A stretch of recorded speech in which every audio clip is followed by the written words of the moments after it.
Support for WCBU's On Deck comes from Jaguar Land Rover Peoria on Allen Road, offering complimentary pickup and delivery for service with every new vehicle purchase, including the Land Rover Defender. Details at jaguarlandroverpeoria.com.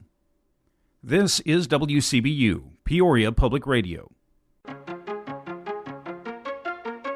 State budget cuts to one small government agency could have a big impact on Peoria area conservation initiatives. That's just one of the things you want to hear about to start your day for Tuesday, July 9th. I'm Tim Shelley, and this is WCBU's On Deck.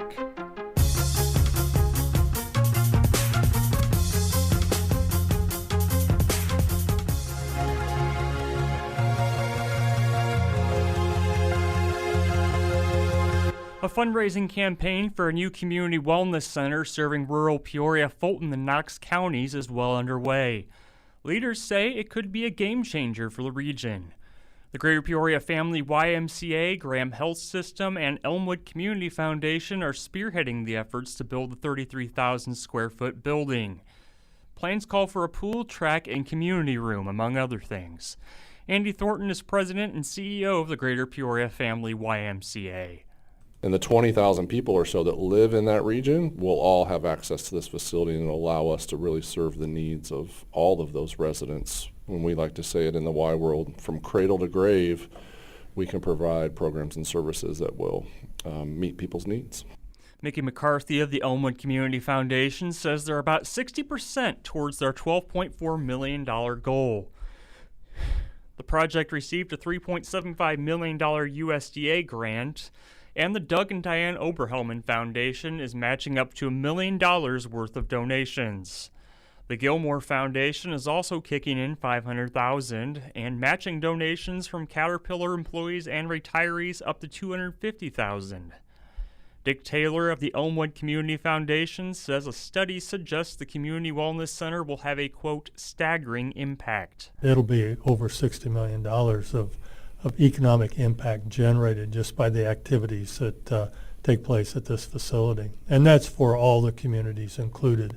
That's in that 20-minute drive time of Elmwood. A groundbreaking is planned for next spring if the fundraising goal is met. Here are some other stories we're following in the WCBU newsroom. At first blush, Congressman Eric Sorensen says there's a strong case to explore an express bus service link between Peoria and Bloomington. The city of Peoria is taking the owner of the downtown Riverview Plaza to court months after the fire department closed down most of the 20-story building for multiple code violations. Protracted contract talks between the Morton School District and Teachers Union are now headed to federal mediation. Find more of these stories and all the details at WCBU.org. Most soil and water conservation districts aren't high-profile agencies, but they fill an important niche in the world of Illinois agriculture. Major funding cuts in the new state budget may noticeably hamper those efforts. WCBU's Cameron Cutinello reports. Soil and water conservation districts work with farmers to provide supplemental funding for expensive projects like erosion prevention, dam and reservoir maintenance, and flood control. But the new state budget slashes the district's administrative funding by about half, down to $4.5 million. That's the money which goes towards office staffing and costs. Peter Fondel is a professor at Illinois Central College. He's also a farmer. He says this financial assistance helps farmers, but their conservation efforts have a much broader impact beyond their own fields. Basically, when you address that conservation issue or erosion issue on your farm, you're kind of helping the general population anyway, because a lot of that soil is not going to be getting to the stream or the Illinois River or something else where it's going to be causing other public concerns. Carla Smith is the administrative coordinator at the Peoria County Soil and Water Conservation District. In her role, she monitors the district's funding, keeps budgets for projects, and writes checks for contractors. She says district offices are required to have a resource conservationist, but ideally should have 1 to 2 other employees. Smith says losing those employees will limit the number of projects districts can complete each year, creating a gap in Illinois' conservation efforts. We're the first people in line for conservation in our county. People tend to come to us before they move on to the federal side. We help to protect the groundwater. You know, there's a big push right now for to lower the nitrogen and phosphorus that comes out of fields. And so we help with that. Ann Smith says payments from the state are already delayed. She says they still have not received all the funding due in the previous fiscal year, which ended June 30th. Smith says the Peoria County office gets money from a tax levy through the county, as well as agreements with the Natural Resources Conservation Service and the Conservation Reserve Program. She says that will help fill some funding gaps, but not all of Illinois' 97 districts have that support.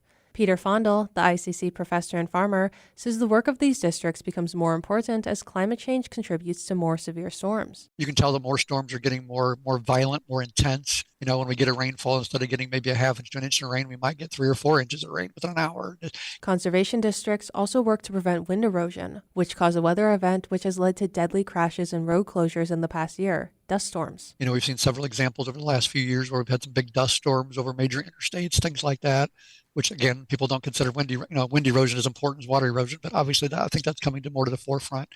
So yeah, I think there's more intense things happening and more covering bigger regions maybe, or more intense when they're happening. And it just amplifies what those problems are that need to maybe be addressed at some point in the future. Fondel says limited staff also means districts will likely lose out on federal money that must be spent within a certain time frame. You're just losing out on those dollars completely. They're going to somebody else or some other state or some other county just because you don't have the staff to spend that money.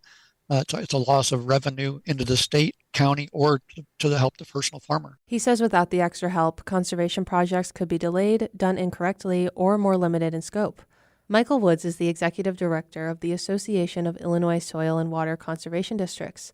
He tells Illinois Public Radio station WGLT that the association will push to get additional funding in veto or lame duck session. I think we've got to make sure that we let all of our community members understand the importance of soil health and clean water. And instead of taking those things for granted, we've lived in a state that has been robust and vibrant when it comes to the agricultural sector, and maybe we've taken those things for granted. Veto session begins November 12th.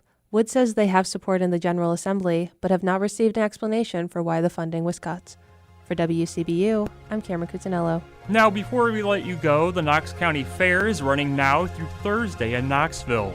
The annual event features a carnival, livestock events, live music, and more.